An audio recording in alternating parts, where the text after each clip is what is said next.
नमस्कार, आप देख रहे हैं न्यूज़ 1 इंडिया। मैं हूं आपके साथ दीपिका ओझा। उपचुनाव से पहले ही मिल्कीपुर से सपा प्रत्याशी और अयोध्या सांसद अवधेश प्रसाद के बेटे की मुश्किलें बढ़ती जा रही हैं, क्योंकि अजीत प्रसाद के खिलाफ पुलिस ने अपहरण, बंधक बनाने और मारपीट का केस दर्ज किया है। एफआईआर में 10 से 15 अज्ञात लोगों के खिलाफ भी मुकदमा दर्ज किया गया है। इस मामले के बाद अयोध्या सांसद अवधेश प्रसाद ने जहां इस पूरे मामले को राजनीतिक साजिश करार दिया है, तो वहीं बीजेपी इसे सपा का असली चेहरा बता रही है। सवाल उठता है कि क्या वाकई इसके पीछे राजनीतिक साजिश है? इसे समझेंगे, लेकिन इससे पहले ये रिपोर्ट देखिए।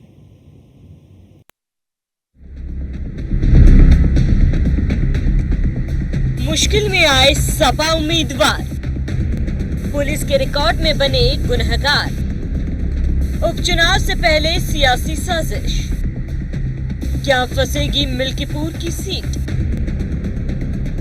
अयोध्या के सांसद अवधेश प्रसाद के बेटे अजीत प्रसाद उपचुनावों से ठीक पहले मुश्किलों में घिरते नजर आ रहे हैं। अजीत प्रसाद के खिलाफ पुलिस ने अपहरण, बंधक बनाने और मारपीट का मुकदमा दर्ज किया है। इस मामले में एक सिपाही समेत 10-15 अज्ञात लोगों को भी आरोपी बनाया गया। जमीन खरीद फरोख्त के मामले में कमीशन को लेकर पूरा मामला सामने आया है। इस मामले में मिल्कीपुर से सपा उम्मीदवार अजीत प्रसाद पर नामजद मुकदमा दर्ज किया गया। इस मामले में पूरा कलंदर के पलिया निवासी रवि तिवारी ने शिकायत की। उनके मुताबिक उनके परिचित शीतला प्रसाद को जमीन बेचना था। बयाना के तौर पर उन्होंने शीतला प्रसाद को 1 लाख रुपए दिए। रवि की मध्यस्थता में शीतला ने अजीत प्रसाद और लाल बहादुर के नाम बेनामा कराया। इसके बदले अजीत ने चेक से रवि को 1 लाख रुपए दिए। आरोप है कि बेनामा होने के बाद राजनीतिक प्रभाव दिखाकर अजीत 1 लाख रुपए वापस लेना चाहते हैं। इसके लिए अजीत प्रसाद पर आरोप है कि उन्होंने रवि तिवारी पर पिस्तौल तानी, मारते पीटते गाड़ी से कुछ दूर ले गए और फिर तहसील तिराहे पर छोड़ दिया। इस मामले के सामने आने के बाद सियासत भी तेज हो गई है। अवधेश प्रसाद ने अपने बेटे पर लगे आरोपों को झूठा बताते हुए इसे मिल्कीपुर उपचुनाव से जोड़ दिया है। ये मुकदमा बिल्कुल बेबुनियाद है, निराधार है और गलत है। सच बात यह है कि मिल्कीपुर विधानसभा में उपचुनाव होना है और जिसमें हमारा बेटा अजीत प्रसाद को माननीय अखिलेश यादव जी ने पार्टी के हजारों कार्यकर्ताओं को कार्यालय में बुलाकर उनकी आम सहमत के आधार पर, सर्वसम्मत निर्णय के आधार पर हमारे बेटे अजीत प्रसाद को हमारी वो सीट, जिसको मैंने 12 जून को सांसद बनने के बाद खाली कर दिया था, उस पर चुनाव होना है और उम्मीदवार हमारा बेटा है। भारतीय जनता पार्टी पूरी तरह से उसको जानकारी है कि हम कुछ भी करेंगे, लेकिन भारतीय जनता पार्टी इस चुनाव में कामयाब नहीं होगी। भारतीय जनता पार्टी बुरी तरह हारेगी। वहीं बीजेपी ने इस मामले के सहारे एक बार फिर से सपा पर हमला बोला। बीजेपी के मुताबिक सपा नेताओं का असली चेहरा यही है। जब अखिलेश यादव और समाजवादी पार्टी की राजनीतिक ताकत बढ़ती है, तो उनके लोग गुंडागर्दी और अपराध में उतर पड़ते हैं। फैजाबाद से सांसद अवधेश प्रसाद के पुत्र रंगदारी वसूलने के मामले में एफआईआर दर्ज की गई है।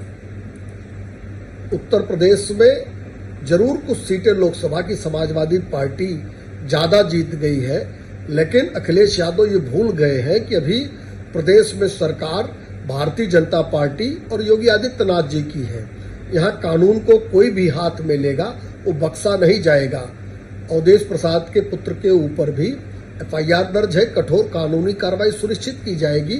एक बात और भी कहना जरूरी है कि जिस तरीके से अयोध्या का विकास हुआ, अयोध्या का पुराना गौरव वापस आया है, जिस तरीके से प्रभु राम का मंदिर बना है, उससे व्यथित होकर समाजवादी पार्टी अयोध्या को बदनाम करने के लिए वहां अनाचार पर उतारू है। पूर्व में मोहित खान जो नगर अध्यक्ष है समाजवादी पार्टी का, उसके बलात्कार केस का संज्ञान तो सबको है ही। मिल्कीपुर की सीट वैसे भी हॉट सीट बनी है, क्योंकि इस सीट की कमान खुद सीएम योगी ने अपने हाथों में संभाली है। लोकसभा चुनाव के बाद सीएम 4 बार अयोध्या का दौरा कर चुके हैं। ऐसे में इस सीट पर सभी की नजरें हैं। ऐसे में अजीत प्रसाद के बहाने शुरू हुआ आरोप प्रत्यारोप के दौर के बीच सियासत और ज्यादा गरमाई हुई है, क्योंकि अजीत प्रसाद पर लगे आरोप बेहद संगीन हैं और चुनाव तक अगर ये मुद्दा गरमाया रहा तो इसका असर मिल्कीपुर के नतीजों पर भी दिखना तय है। और चलिए इसी मुद्दे पर करेंगे चर्चा करने के लिए हमारे साथ मेहमानों का एक खास पैनल जुड़ा हुआ है, जिनसे मैं आपका परिचय करा देती हूं। दिनेश सिंह जी हमारे साथ जुड़े हुए हैं, प्रवक्ता हैं भारतीय जनता पार्टी से। डीपी यादव जी हमारे साथ जुड़े हुए हैं, नेता हैं समाजवादी पार्टी से। निरंजन पोद्दार जी हमारे साथ जुड़े हुए हैं, पॉलिटिकल एक्सपर्ट हैं। सबसे पहले चर्चा की शुरुआत करते हैं निरंजन पोद्दार जी से, और आपसे समझना चाहूंगी निरंजन जी, क्योंकि जिस तरह से अब ये मामला सामने आया है, इसमें सियासी बयानबाजियां भी तेज हो चुकी हैं। इन बयानबाजियों को आप किस तरह से देख रहे हैं, चूंकि अब उपचुनाव भी हो रहा है और उपचुनाव में हर कोई ये समझ रहा है कि मिल्कीपुर सीट कितनी ज्यादा जरूरी है। सीएम योगी आदित्यनाथ ने खुद इस सीट की जिम्मेदारी ली है। इस लिहाज से ये बयानबाजियां, मुकदमा, क्या निष्कर्ष निकालेंगे इसका, आप क्या विश्लेषण करेंगे?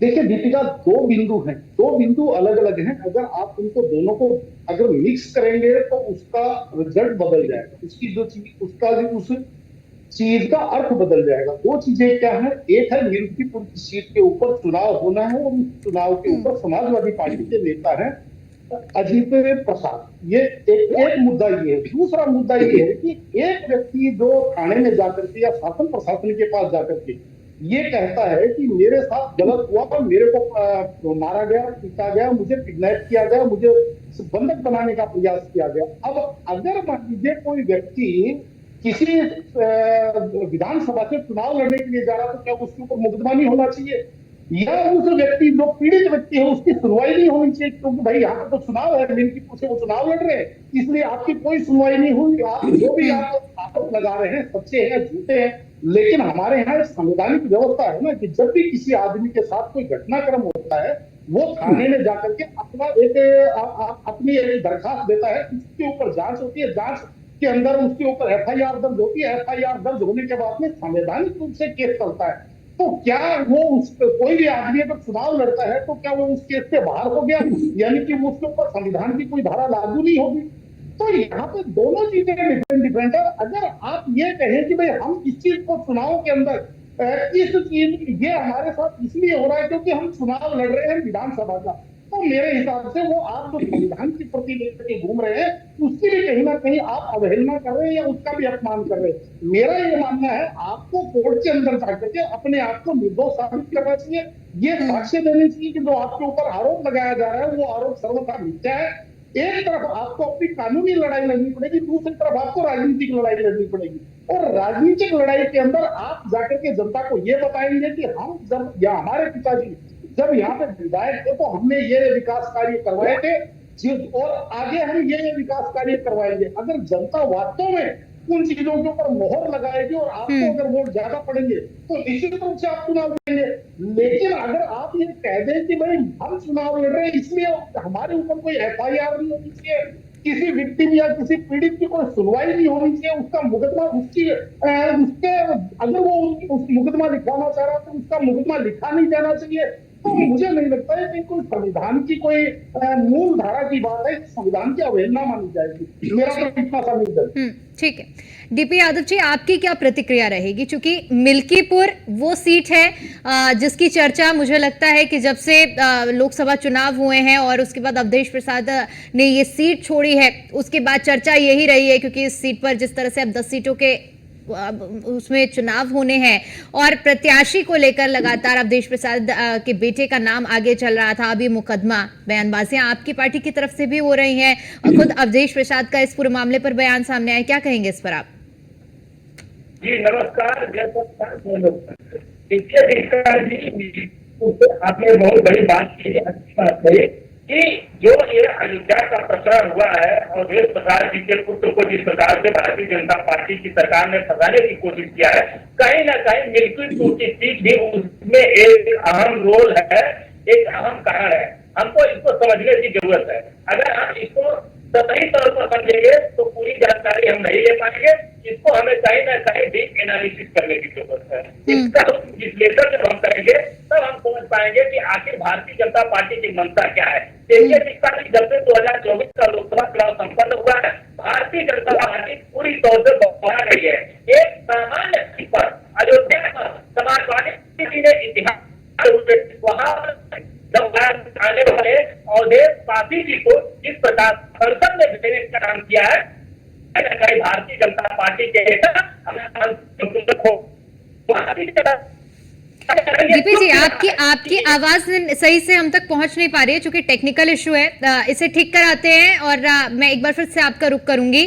तब तक प्रतिक्रिया ले लेती हूँ मैं दिनेश सिंह जी से। दिनेश जी, जैसे आपने अभी जितना हम सुन पाए हैं डीपी यादव जी को, जिस तरह से उन्होंने कहा कि ये बौखलाहट है और लगातार समाजवादी पार्टी की ओर से लोकसभा चुनाव के नतीजों के बाद भारतीय जनता पार्टी जो भी कदम उठा रही है उसे एक बौखलाहट का रूप दिया जा रहा है।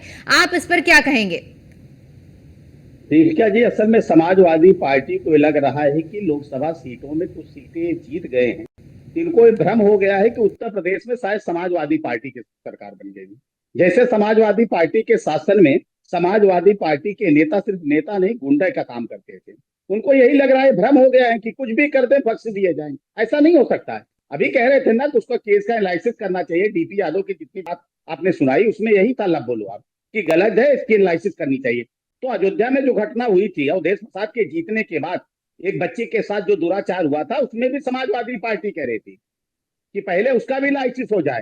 कन्नौज में जो घटना हुई थी जिसमें नवाब सिंह यादव आरोपित थी, उसमें भी समाजवादी पार्टी कह रहे थे पहले उसका पूरी तरह से एनालिसिस हो जाए। तो लोग सिर्फ यही करते हैं। लेकिन भारत तो चुनावों का देश है ना। अभी हमारी सरकार उस तरह भी मोदी जी की सरकार बढ़ रही है कि कैसे एक साथ देश में एक चुनाव किया जाए। तो क्या चुनाव के दौरान जब चुनाव हो रहा हो तो ऐसे समय में क्या किसी को अपराध करने की छूट दी जा सकती है? नंबर एक चीज। और अगर नहीं तो फिर, और दूसरी चीज, अगर वो कहीं नेता का बेटा है, मंत्री का बेटा है, सांसद का बेटा है, क्या तब उसको अपराध करने की छूट दी जानी चाहिए? तो हमको लगता है कोई भी भारत का या उत्तर प्रदेश का व्यक्ति ये नहीं कहेगा उसको अपराध करने की छूट। और भ्रम ये समाजवादी पार्टी बोल रही कि उत्तर प्रदेश में समाजवादी पार्टी की सरकार नहीं है, ये अखिलेश यादव की सरकार नहीं है जो गुंडों और माफियाओं को संरक्षण देने का काम करता था, जो आतंकवादियों पर से केस वापस लेने का काम जो है समाजवादी पार्टी की सरकार ने किया था। थानों से अपराधी छुड़ा लिए जाते थे, थानों में ताले लगा दिए जाते थे। ये समाजवादी पार्टी का शासन नहीं है, योगी आदित्यनाथ जी का शासन है। उत्तर प्रदेश में भारतीय जनता पार्टी का शासन है। कितना बड़ा सा बड़ा और रसूखदार व्यक्ति हो, अगर उसने कोई भी गलत काम किया है दीपिका जी, तो निश्चित उचित संविधान की दुहाई लेकर संविधान को सर पे लेकर घूम रहे थे, दिखा रहे थे ना, वही संविधान काम कर रहा है। अगर नहीं ऊपर, अगर ये आरोप गलत है तो निश्चित तौर पर निरंजन जी ने कहा कि आपको कोर्ट जाना चाहिए, सहारा लेना चाहिए। अगर अपराध नहीं होगा तो आप अपराध मुक्त हो जाएंगे। लेकिन इस तरह से आप कहें कि नहीं, वो सांसद के लड़के उपचुनाव, अगर उपचुनाव लड़ना चाहते हैं तो अपराध करने की छूट दी जा सकती है क्या? अगर कोई व्यक्ति थाने में जाके तहरीर दे रहा है कि मेरे साथ इस तरह की घटना हुई है, तो हमको बताइए कि क्या प्राथमिकी दर्ज होनी चाहिए कि नहीं होनी चाहिए? फर्स्ट इंफॉर्मेशन रिपोर्ट है कि थाने में पहली इंफॉर्मेशन रिपोर्ट पहुंचती है कि हमारे साथ हमको बंधक बनाया गया, हमारे साथ मारपीट गई, हमारे साथ जो है लूटपाट की गई। तो थाने का क्या काम होता है? वो उस एफआई प्राथमिकी को दर्ज करे और उसकी विवेचना करे। अब उस विवेचना में सत्यता पाई जाएगी तो अजीत जी अंदर भी जाएंगे, चक्की पीसेंगे।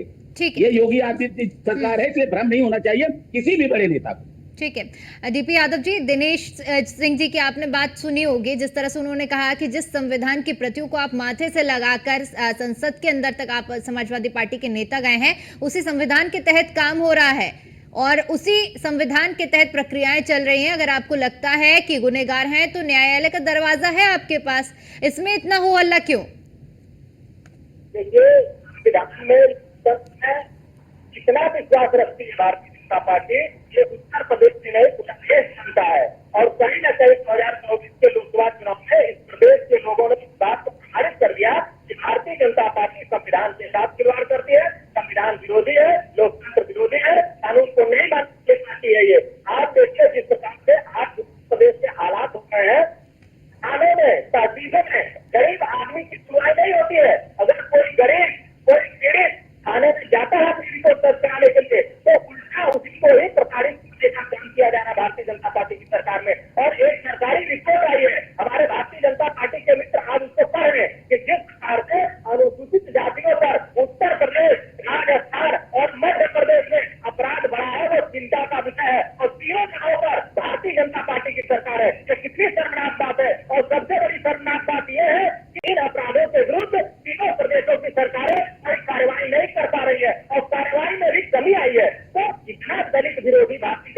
इतना दलित विरोधी भारतीय जनता पार्टी का चेहरा है तो बेनकाब हो चुकी है भारतीय जनता पार्टी की सरकार। और उत्तर प्रदेश के अयोध्या की बात, मैं अपनी बात को बीच में छोड़ दिया था, आवाज नहीं स्पष्ट आ रही थी। एक सामान्य सीट पर जिस प्रकार से दलित समुदाय के आने वाले अवधेश प्रसाद को देश के सर्वोच्च सदन में, संसद में भेजने का काम समाजवादी पार्टी ने किया, आदरणीय अखिलेश यादव जी ने किया, उससे भारतीय जनता पार्टी पूरी तौर से बौखला गई है और कहीं ना कहीं दलितों को अपमानित करने का काम कर रही है भारतीय जनता। मुख्यमंत्री का कार्यक्रम होता है, उसमें इन्हीं के भारतीय जनता पार्टी के नेता पीछे रहते हैं और मुख्यमंत्री कहते हैं चलो चलो पीछे हटो, तुमने बहुत जमीन कब्जी आई है। तो अयोध्या में कितने जमीन कब्जी आई है ये पूरा देश और प्रदेश जानता है। प्रभुराम के नाम पर, वहां पर झूठे विकास के नाम पर तांडव तो भारतीय जनता पार्टी ने किया है, भू माफिया तो भारतीय जनता पार्टी के लोग हैं। अब इनका चेहरा बेनकाब हो चुका है, पूरा प्रदेश ये जान चुका है कि भारतीय जनता पार्टी केवल झूठ बोलती है, नफरत की राजनीति करती है, नकारात्मक राजनीति करती है और कहीं ना कहीं दलित पिछड़ा विरोधी है भारतीय जनता पार्टी की सरकार। ठीक है, दिनेश जी इस पर कुछ प्रतिक्रिया देना चाहते हैं। जी दिनेश जी। डीपी यादव जी ने दो बातें इसमें रखी, जितना उन्होंने बोला अभी तक 2-4 मिनट, उसमें उन्होंने कहा कि भारतीय जनता पार्टी गरीब के साथ न्याय नहीं करती, उसकी बात थाने में नहीं सुनी जाती है। आज एक सांसद के बेटे के खिलाफ अगर किसी सामान्य व्यक्ति ने शिकायत दर्ज की है तो उसकी एफआईआर लाज हुई है, ये आवाज सुनी गई है। और दूसरी चीज उन्होंने कहा मुख्य रूप से कि योगी जी की सरकार में दलितों के ऊपर, अरे जरा ज्ञान ना हो तो ज्ञान दुरुस्त कर लीजिएगा, रिकॉर्ड उठाकर देख लीजिएगा। समाजवादी पार्टी के शासनकाल में सबसे ज्यादा ज्यादती अगर किसी के साथ हुआ तो दलितों के साथ हुआ था। जो दलित हैं, जो वंचित हैं, जो शोषित थे, उनके साथ आपने किया है। और बैठ के यहाँ ज्ञान आप भारतीय जनता पार्टी को दे रहे हैं। तो भारतीय जनता पार्टी की ही वो सरकार है जो जाति और धर्म के आधार पर राजनीति नहीं करती है। हम तो सबका साथ, सबका विकास और सबके विश्वास और सबके प्रयास की बात करते हैं। तो ये भ्रम निकाल देना चाहिए, बिल्कुल निकाल देना चाहिए कि आप सांसद के लड़के, आप मंत्री के, उस समय जमाना रहा जिनका जी गायत्री प्रसाद प्रजापति कैबिनेट मंत्री थे, बलात्कार के आरोपी थे, इनकी सरकार में इनकी पुलिस उनको खोज नहीं पाती थी, लेकिन आजमगढ़ की भैंस मिल गई, उसकी फोटो भी नहीं थी, लेकिन भैंस खोज लिया था, गायत्री प्रसाद प्रजापति को नहीं खोज पाए थे। तो योगी जी की सरकार है, थोड़ा धैर्य रखिए। और कोई भी कितना भी बड़े से बड़े नेता किसी भी अपराधी के साथ खड़ा हो जाए वो बचने वाला नहीं है। और समाजवादी पार्टी ने सारा काम किया। ठीक है दिनेश जी, ठीक है। निरंजन जी, आप बहुत मुस्कुरा रहे थे जब डीपी यादव जी अपनी बात रख रहे थे। मैं आपसे समझना चाहूंगी कि आखिर हर बार ऐसा क्या होता है कि समाजवादी पार्टी बीजेपी के किए हुए काम को बौखलाहट बता रही है? क्या आपको असल में लगता है, असल मायने में ये बौखलाहट है या कुछ और है? देखिए दीपिका जी, आपको एक चीज समझनी पड़ेगी। जब आपके पास ताकत बढ़ती है, हमारे यहाँ कहते हैं ना, क्षमा बढ़न को चाहिए छोटन को उत्पात हरि को बेटो जब प्रभु मारेगा। जब आपके पास शक्ति बढ़ती है तो मेरे हिसाब से जब का आपके ऊपर दायित्व बड़ा बना दिया, और जब आपके ऊपर बड़ा दायित्व हो तो आपको मेरे हिसाब से वो बड़ापन भी नजर आना चाहिए। लेकिन आज की तारीख में क्या हो रहा है, 2024 के लोकसभा चुनाव के बाद में जैसे ही सफलता मिली, मुझे ये चीज समझ में नहीं आ रही क्यों हर अपराध को एक साथ क्लीन चिट दे दी जाती है। क्योंकि जब हम संविधान की बात करें तो संवैधानिक दृष्टिकोण से किसी भी चीज की जांच, परिजांच, विवेचना और उसके बाद में उसका जो निर्णय है वो न्यायालय के ऊपर छोड़ना चाहिए। जबकि ऐसा नहीं होना चाहिए कि अगर कहीं कोई पुलिस मुठभेड़ के अंदर अगर कोई बंदा घायल हो जाता है, मारा जाता है, तो सबसे पहले हमने उसको फर्जी मुठभेड़ घोषित कर दिया। या मान लीजिए जिस तरीके से भदरसा के अंदर जो घटना घटी, भदरसा के अंदर मोहित खान को हमने निर्दोष साबित कर दिया। अगर इस चीज के अंदर अगर आपको लगता है, तो मेरा एक सवाल है कि अगर आपको लगता है कि वैमनस्य की राजनीति हो रही है, अगर आपको लगता है कि प्रतिशोध की राजनीति हो रही है, तो आज 7 वर्ष बाद में भी भदरसा के अंदर उस मोहित खान के जमीन पे उसके अपने मकान में पुलिस की चौकी चल रही थी। आज से पहले तो कभी उसको छेड़ा नहीं गया था। वो तो नगर अध्यक्ष था वहां पर समाजवादी पार्टी का। सेम अगर मैं बात करूं कन्नौज की, तो कन्नौज के अंदर जो घटना घटी, उससे पहले नवाब सिंह यादव की वहां पे यूनिवर्सिटी भी है, वहां पे उसका फार्म हाउस भी है, होटल भी है। आज तक तो किसी ने छेड़ा नहीं। अगर मान लीजिए आज से पहले बिना किसी वारदात के अगर उनके ऊपर कोई कार्रवाई हुई होती तो हम एक बार की सोचते कि ये कहीं ना कहीं वैमनस्य किया है, कहीं कहीं प्रतिशोध की राजनीति है।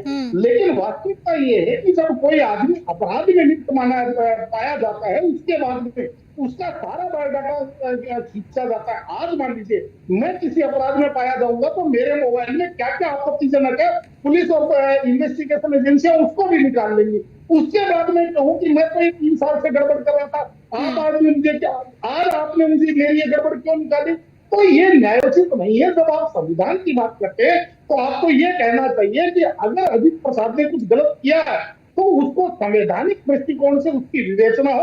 संवैधानिक बिल्कुल डीपी जी, ये कहना जिस तरह से अभी निरंजन जी जिक्र कर रहे हैं कि अगर कुछ गलत किया है तो इसको न्यायालय पर छोड़ दीजिए ना, कोर्ट का कानूनी प्रक्रिया अपनाएगा, गलत होगा तो उसके हिसाब से फैसला लिया जाएगा, सही होगा तो निष्पक्ष आपको नतीजे मिलेंगे। तो ऐसे में बयानबाजियों का क्या मतलब निकलता है? आप कोर्ट पर फैसला छोड़ दीजिए, न्यायालय का दरवाजा खटखटाइए।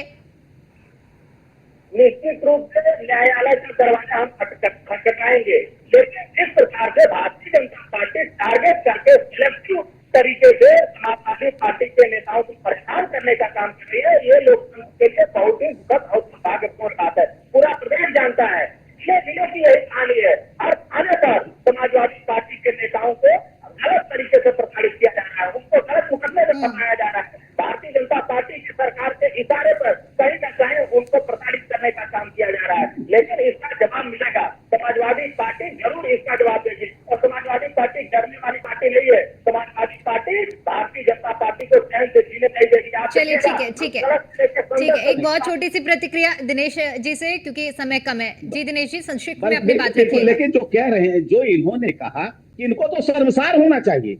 अगर इनके ही पार्टी के नेताओं, समाजवादी पार्टी के नेताओं का हर मामले में अगर इनका नाम आ रहा है तो इनकी पार्टी को तो शर्मसार होना चाहिए। लेकिन इन्होंने ना तो अयोध्या के गोई के खिलाफ कोई कार्रवाई की, ना इन्होंने नवाब सिंह के खिलाफ कोई कार्रवाई की। दिक्कत इस बात की है कि अगर कोई किसी का नाम, किसी पार्टी के नेता का नाम किसी भी अपराध में जुड़ता है तो पार्टी को कार्रवाई करनी चाहिए। आप पार्टी क्या है, वहां तो पार्टी के साथ खड़ी होती है, ये पक्षकार बन जाते हैं। अगर एक फाइनल कमेंट निरंजन जी से भी ले लेते हैं। जी निरंजन जी, बहुत शॉर्ट में बात रखिएगा क्योंकि समय कम है, क्योंकि आप उनके साथ खड़े हो रहे हैं। ठीक है दिनेश जी, निरंजन जी का भी सुन लेते हैं प्रतिक्रिया। जी ठीक है, अपराध करना छोड़ दें या कहिए निरंजन जी 30 सेकंड का समय है, पूरी करिए अपनी बात। मुझे जी निरंजन जी, देखिए दीपिका जी, बीच बीच में हमारे को ये भी सुनने में आता है कि एक वर्ग को टारगेट कर रहे हैं। तो आप मुझे एक बताइए, अगर मैं वैसे समाज से हूँ, मैंने अपराध किया है तो उसको बैलेंस करने का दीपिका ओझा जी के ऊपर भी कार्रवाई करनी चाहिए कि आप बैलेंस करना है। तो इसलिए जो दीपिका जी ने कोई गलत काम नहीं किया तो उनके ऊपर भी मुझे कार्रवाई करनी, पहली बात। दूसरी बात, देखिए निश्चित रूप से आपको ये चीज समझनी पड़ेगी। जब मंगेश यादव के ब्रेकडाउन के ऊपर आपने सवाल उठाए थे, आज तो अनुज सिंह जो एक ठाकुर समाज से आता, आज तो उसका भी एनकाउंटर हो गया। अब आप कह रहे हैं कि कोई भी एनकाउंटर जो है वो गलत है। तो कहने का तात्पर्य यही है कि जो अगर अपराधियों से सहानुभूति है तो अपराधियों को समझाइए ना कि भाई अब हम सत्ता में आ रहे हैं, अब हमारी 37 सीटें जनता ने हमें। चलिए ठीक है, माफी के साथ आपको रोकना चाहूंगी क्योंकि समय कम है, इसलिए चर्चा को यहीं समाप्त करना पड़ेगा। आप सभी मेहमानों को बहुत बहुत शुक्रिया हमारे साथ चर्चा में जुड़ने के लिए और अपना कीमती समय हमें देने के लिए।